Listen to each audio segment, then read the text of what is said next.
mais nada tem que cuidar da gente. Começamos falando de tomada de atitude com um grupo de amor exigente que pensa em qualidade de vida, de comportamento, mas agora eu quero que você pense um pouquinho na sua saúde física.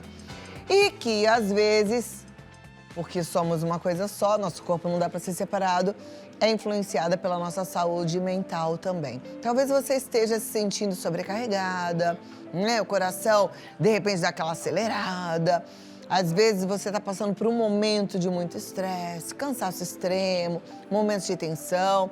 Gente, o corpo precisa de atenção. Às vezes, um coração que dispara, às vezes um cansaço extremo, de repente você faz um pequeno esforço, você já está muito cansada, pode ser um sinal. E você sabe que o estresse contínuo é um dos fatores que contribuem para a hipertensão? Isso é um detalhe importante que a gente tem que tomar muito cuidado, porque a hipertensão atinge cerca de 30% dos adultos no Brasil. O corpo em alerta constante, ou seja, sempre com muito estresse, acaba elevando a pressão arterial, sobrecarregando o coração. E aí a situação pode ficar complicada. Quem vai explicar melhor essa conexão, que vai nos alertar, inclusive, sobre os cuidados que a gente precisa tomar, é o cardiologista Dr. Júlio Cesare Lopes, que já está aqui e eu recebo com muita alegria. Obrigada pelo seu tempo conosco. Obrigada, doutor. Vamos sentar aqui para a gente conversar. Às vezes a gente não para levar a sério e vive numa situação de estresse, vive ficando sobrecarregado. Eu ainda há pouco estava falando com um grupo de auto e mutuajuda que tem muitas mulheres, homens também, mas muitas mulheres que querem carregar o mundo nas costas, né? Cláudia, você usou aí na apresentação, acho que termos fundamentais, né? Mudança de atitude, qualidade de vida. E hoje em dia, o estresse e junto com a ansiedade, que eu coloco a ansiedade junto com o estresse, talvez seja um dos grandes fatores de riscos para distúrbios cardiovasculares, né? Temos aqueles já conhecidos, amplamente divulgados, colesterol alto, sedentarismo, obesidade. E tudo isso aliado ao estresse e essa ansiedade vem causando o que a gente encontra hoje de indivíduos jovens, hipertensos, indivíduos jovens tendo infarto, que antigamente a gente não encontrava. Antigamente era raro você ter uma mulher, principalmente, com 40 anos ou abaixo de 40, tendo algum distúrbio cardiovascular. E a mulher, principalmente, ela sofre mais, né? Porque ela tem 3, 4 vidas, né? Você no trabalho, você em casa, você com o marido ou com a esposa, você com os seus filhos. E aí sobra muito pouco tempo para você ter uma qualidade de vida, para você mudar a tua atitude. Não é fácil, não. Agora, quando você fala que está muito ligado, estresse, ansiedade a problemas de coração, a hipertensão, eu fico preocupada, porque a gente está vendo aí um Brasil com um número crescente de ansiosos, né? A gente está lá na lista dos mais ansiosos do mundo, encabeçando essa lista. A gente dá pouca atenção para a saúde mental, né, Cláudia? E a doença cardiovascular é a que mais mata hoje no Brasil. Mas o Brasil é o segundo ou terceiro país mais ansioso do mundo. Então, assim, é uma coisa absurda. E você encontra jovens, né, de 14, 15 anos já fazendo tratamento para ansiedade ou tendo que tomar alguma medicação. E isso tudo vai gerar um adulto com algumas complicações, né? E a doença cardiovascular é uma das principais. O ritmo de vida também está fazendo muito mal a todos nós, né? Eu vejo aí a criançada em constante presença nas redes sociais, né? Sendo estimuladas a uma competição exacerbada. Eu acho que rede social não é um bom negócio para a saúde mental. Tanto para a criança, adolescente, como para a gente. Também. Estimulam muita competição, né? O mundo na rede social, ele é um mundo que não é o real. Por mais que a gente esteja atento, saiba disso, é quase que inevitável que a gente faça uma certa comparação, né? Exato, esse é o grande problema, principalmente quando você é jovem. Quando você ainda não tem aquela sua autoconfiança, quando você ainda não tem a tua vida muito bem definida, então você se compara em relação à pele, à imagem, que hoje em dia a imagem, a estética está cada vez mais valorizada. Então você se compara em imagem, você se compara em grana, em Isso dinheiro. tudo vai aumentando a ansiedade. Pois é. Então Aumentando você a pressão. olha, você vê, eu estou aqui, eu vejo a Cláudia, poxa, a Cláudia acabou de comer um bolo, uma torta deliciosa que a Paula fez e tal, e eu estou aqui comendo minha coxinha, sabe, umas coisas. Então você se compara muito em tudo, em relação a Querendo tudo. ou não. E aí, quando a gente está com muita ansiedade, isso acaba de alguma forma crescendo e a gente passa a ter um transtorno de ansiedade ou está vivendo um estresse prolongado. O que acontece com o nosso coração? O que acontece com o nosso corpo? Você citou antes também o sistema de alerta. Então, quando a gente está em ansiedade ou em estresse, nosso corpo está preparado para fuga, sistema de fuga. Então, só para ilustrar um pouco, o sistema simpático, que é o que coordena isso tudo, ele está extremamente ligado, ativo. Então, isso repercute em alguns sintomas no teu organismo. Por exemplo, os mais comuns que a gente mais vê. Aumento da frequência cardíaca, porque na hora que você precisar estar alerta, precisar fugir, tua frequência cardíaca está acelerada, preparando para isso. Então, vindo o aumento da frequência cardíaca, você tem um aumento também da pressão arterial, você pode levar a palpitações, tontura, sudorese.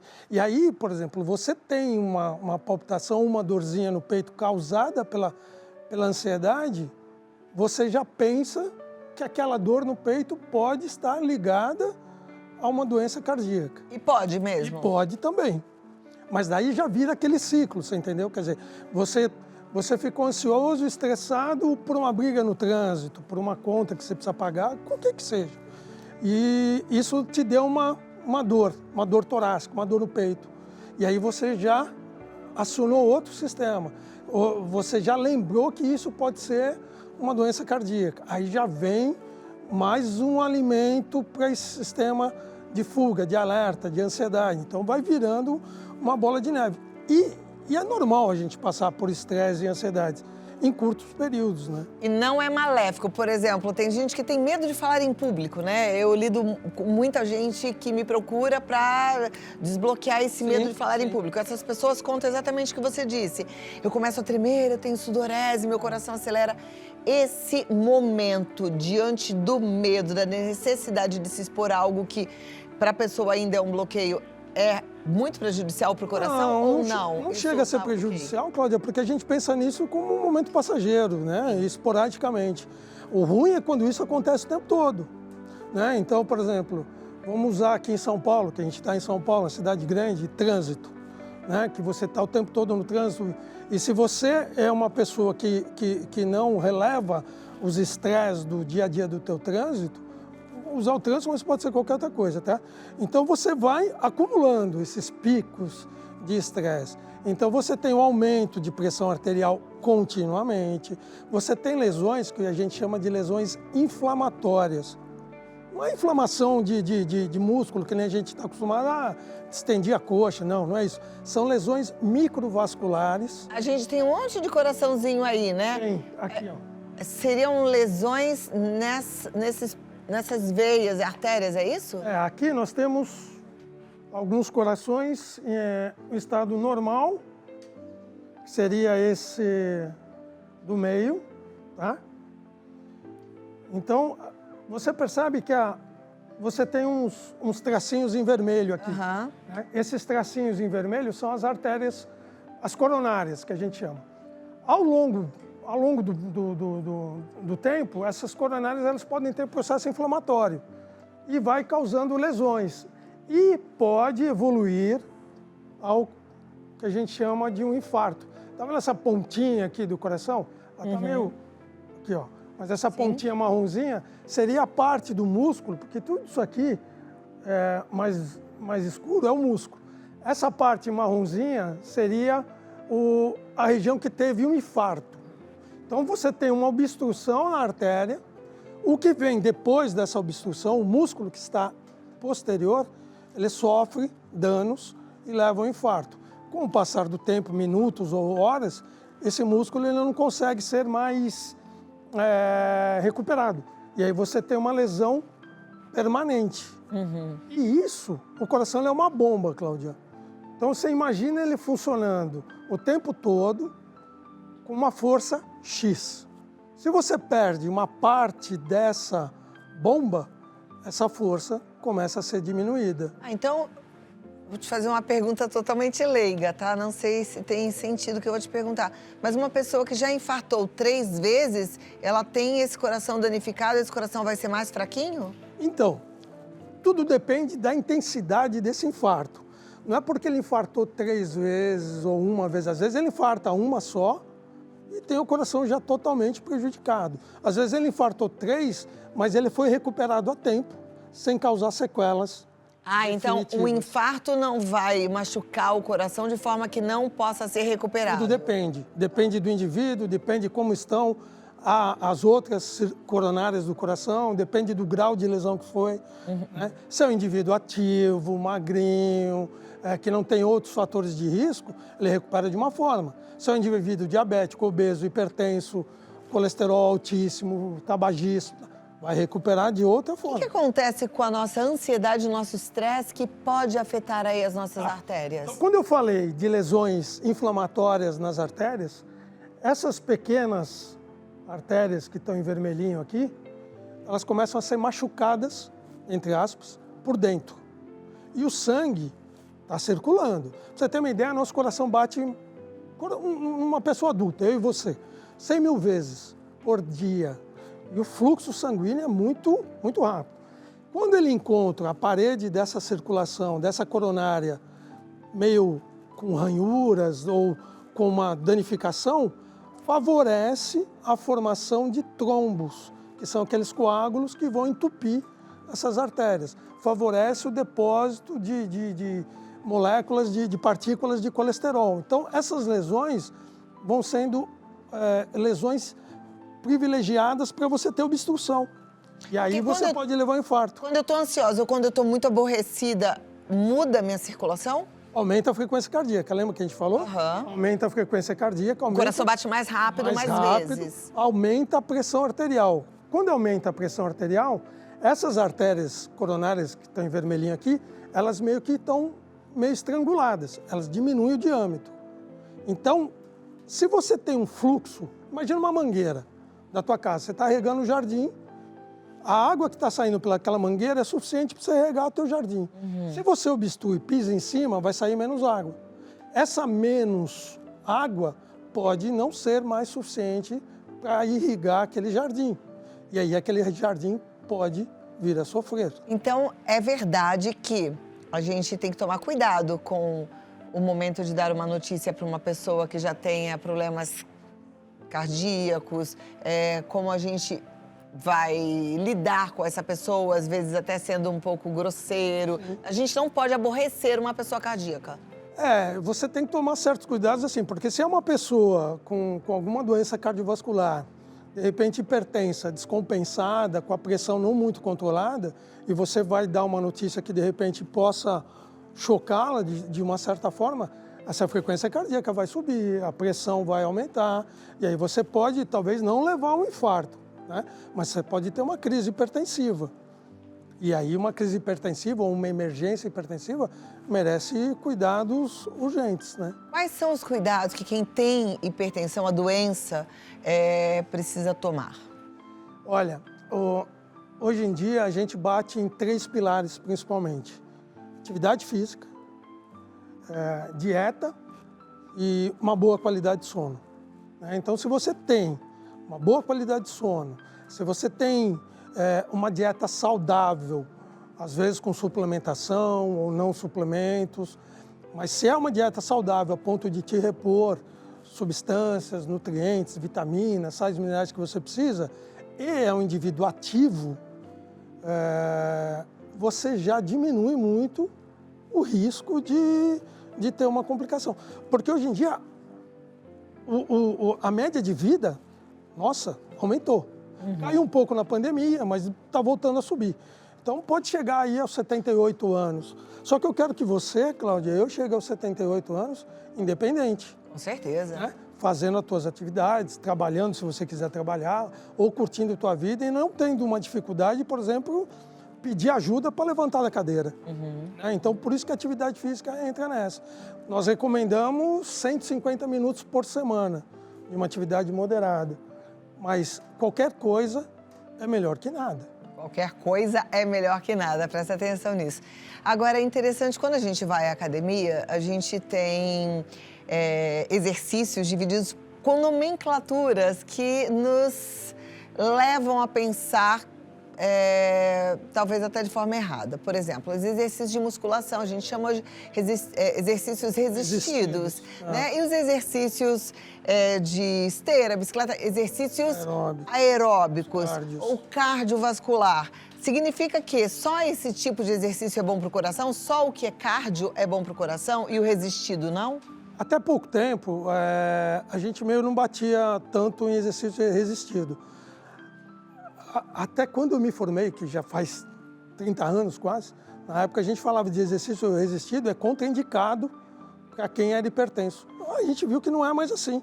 A gente até recomenda, porque você está associando exercícios localizados, exercícios de força resistidos ou musculação, com exercícios de cardio ou aeróbico. Então, você tentar alternar 2 ou 3 vezes por semana entre eles, né? 2, 3 vezes um, 2, 3 vezes o outro, você vai melhorar o padrão circulatório periférico, quer dizer, membros inferiores, superiores, padrão circulatório central, cerebral. Então, as duas coisas meio que se complementam. Mas antes, você precisa fazer uma avaliação cardiovascular para saber o que você pode fazer. Né? Então, assim, às vezes o exercício que você pode não é o mesmo que eu posso, porque de repente eu tenho alguma limitação ou algum distúrbio cardiovascular que esse ou aquele exercício não seja seguro para mim. Porque eu quero que você faça, mas eu quero que você faça com segurança. E a gente tem visto aí, por exemplo, infelizmente a gente tem visto muitos casos de maratonistas ou de pessoas que fazem corridas de longa distância vindo a óbito durante as provas. E algumas dessas pessoas, infelizmente, não estavam preparadas para esse tipo de atividade física. Isso vale para corrida, para natação, para jogar o seu futebol de semana. Vale até para academia do bairro, gente, que às vezes eu vejo pessoas burlando um protocolo que toda academia adota, que é da avaliação física, né? Tem gente que burla, tem gente que pega um atestado de um amigo e que está dizendo que você pode fazer sem ter feito exercício, exame. Tem que fazer, né? E isso para a gente é até chato, porque às vezes você tem conhecidos que ligam para você e falam, pô, não dá para você fazer um atestadinho? Não, mas passa aqui para eu te avaliar, para eu te dizer. Não, mas é só um atestadinho. Não é só um atestadinho, né? É muito mais que isso. Nós estamos falando da tua vida, da minha vida, da vida do terceiro. Aliás, fica aí um bom recado. Não coloca teu amigo médico nessa situação de saia justa, não, porque isso não é nem honesto, não é nem justo com eles. A gente é bem difícil. Saia justa, difícil.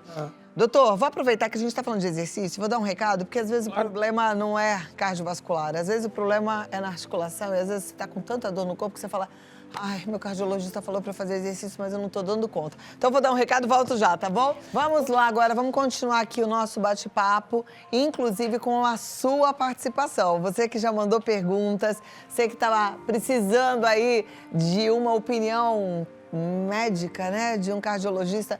Doutor, fica aparecendo consulta, mas não me leva mal. É porque eu sempre penso assim, o Brasil é enorme.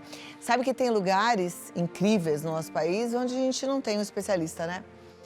E assim, eu acho muito válido isso, Clândia, porque assim, você ter o conhecimento e não poder passar ou não passar, eu acho isso meio covardia. Bom, muito obrigada. Eu sempre, quando penso assim na falta de especialista, eu me lembro de Fernando de Noronha, uma coisa que me chocou, assim, eu acho aquele lugar muito lindo, mas eu fico pensando como é que você mora numa ilha e não tem um cardiologista, né? Porque é tão importante que tenha, né? Coisa séria. Outros lugares. O ideal seria o acesso para todo mundo. Para todo mundo, né? A Vana Celestino diz assim, boa tarde, queridos. Me respondam, por favor. Sou a Vana, do Espírito Santo. Minha sobrinha tem arterite de Takayasu. Uma doença muito cruel. Ela já teve 5 infartos. A vida dela, infelizmente, estacionou.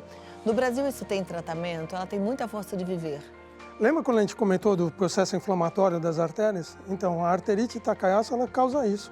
Você tem essas microlesões em várias artérias, inclusive do coração. Isso é uma condição congênita? Na maioria das vezes é autoimunológico, e principalmente em mulheres mais jovens. E assim, você consegue controlar, mas tratamento... Ela já teve 5 infartos. Porque é aquilo que eu comentei, as artérias vão sofrendo lesões e favorece a obstrução, processo inflamatório, acúmulo de trombo, de coágulos. E não tem tratamento? Tratamento não. Você consegue ter um controle da doença, medidas paliativas, hábitos de vida são fundamentais. Você ter um hábito de vida saudável, fazer atividade física, controle de dieta, enfim, acompanhamento com reumatologista também. Reumatologista, Também, não necessariamente só o cardiologista. Cardio, ou vascular, ou reumato. Perfeito. Obrigada, Vana. E tudo de bom aí para sua sobrinha, tá? Boa sorte. Isabel Canepelli. Boa tarde, Cláudia e doutor. Ótimo programa. O que causa arritmia? Cláudia, hoje a maior causa de arritmia na gente é a hipertensão, né?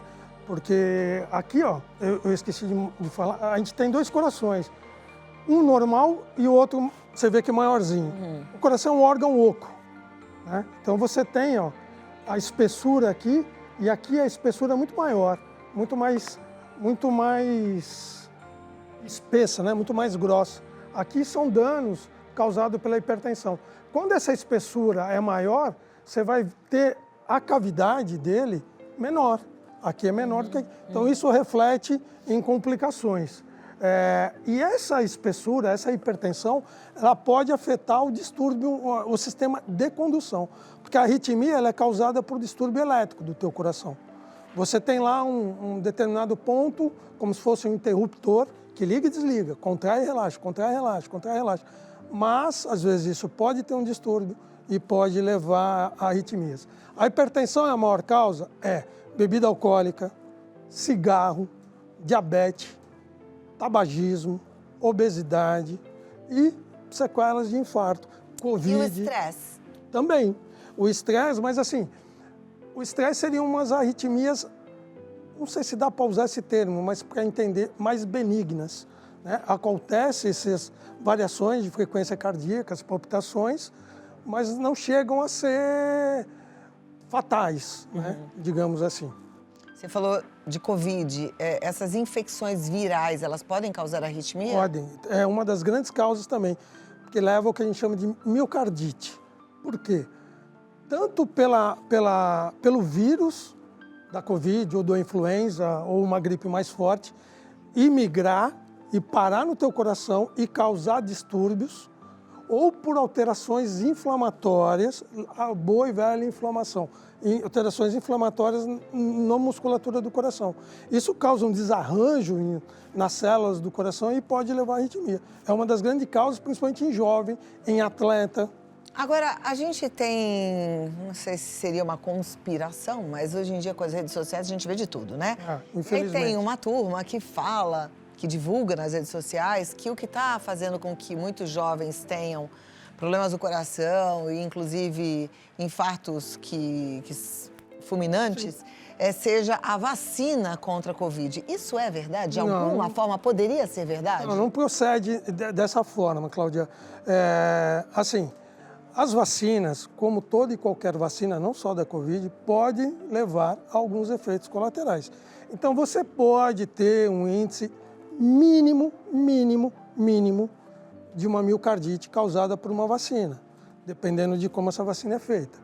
E se você comparar o risco de uma vacinação, seja para Covid, seja para influenza, seja para uma gripe sazonal, o risco é infinitamente menor se você tomar vacina do que se você pegar a Covid.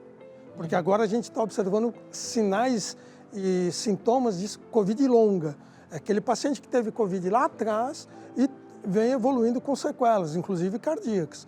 Então, assim, se você colocar na balança, não tem nem o que pensar. Mas, assim como qualquer medicação que você toma, tem os seus efeitos colaterais. A vacina não ia ser diferente, mas o risco é mínimo. E não tem nenhuma morte dessas que a gente viu ou ouviu falar que tenha sido comprovada pela administração da vacina.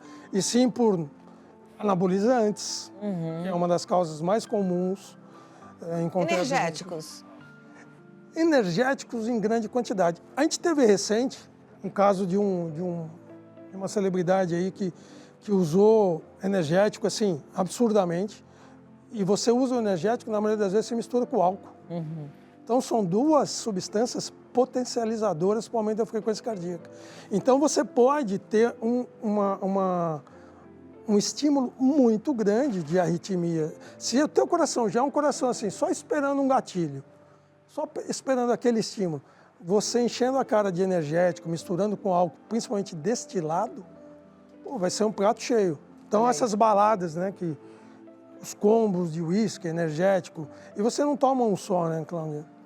Aí a situação vai ficando complicada, né? Ainda usa aqueles cigarros eletrônicos. Nem fale, o vape. Né? Aí a coisa complica. É extremamente deletério. Tão pior quanto o tabaco. Olha, a próxima pergunta é da Vanessa Lima. Ela diz: boa tarde, tenho 29 anos e passei por um divórcio complicado.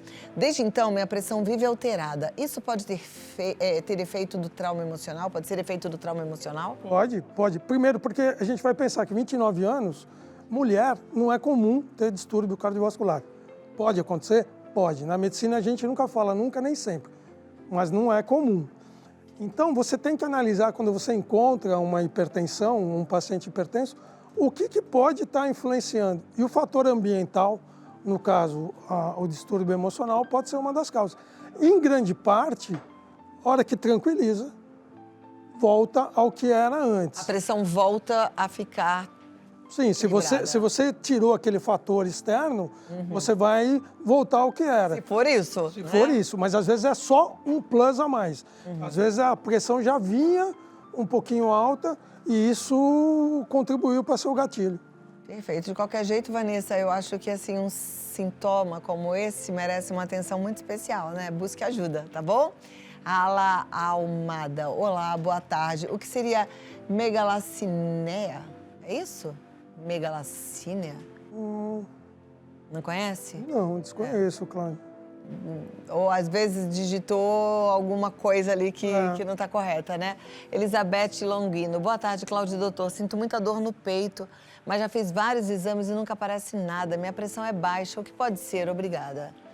A primeira coisa que a gente se preocupa é uma doença cardiovascular, porque oferece risco de morte, né? Uma dor no peito causada por infarto pode levar a uma morte súbita, a uma morte.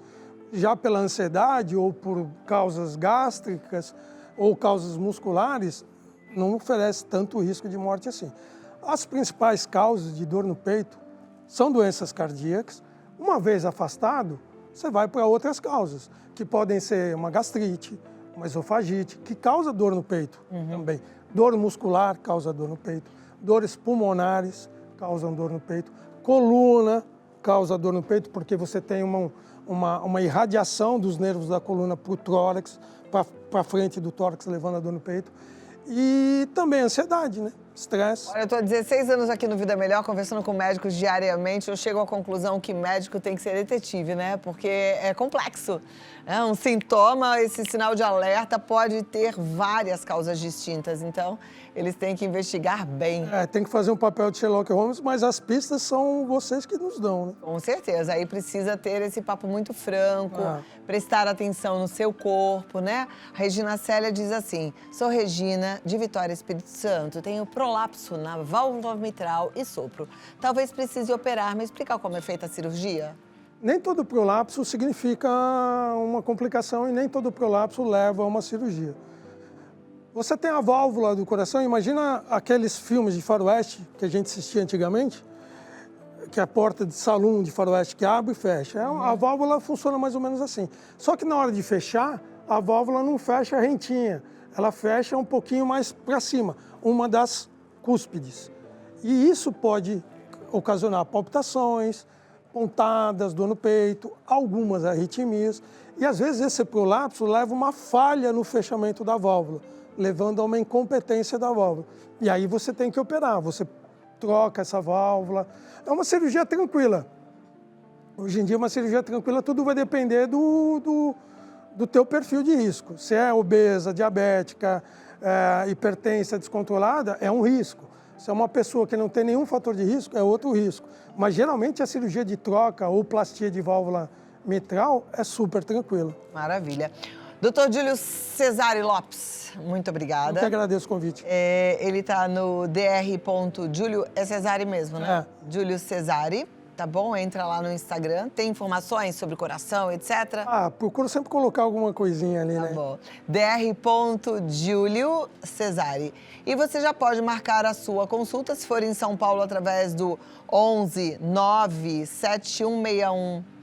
Desculpa, 11 9 7169 8814, 11 9 7169 8814, ou em Boituva, é melhor, né? Em Boituva, mais tranquilo, 15 9 9742 3665.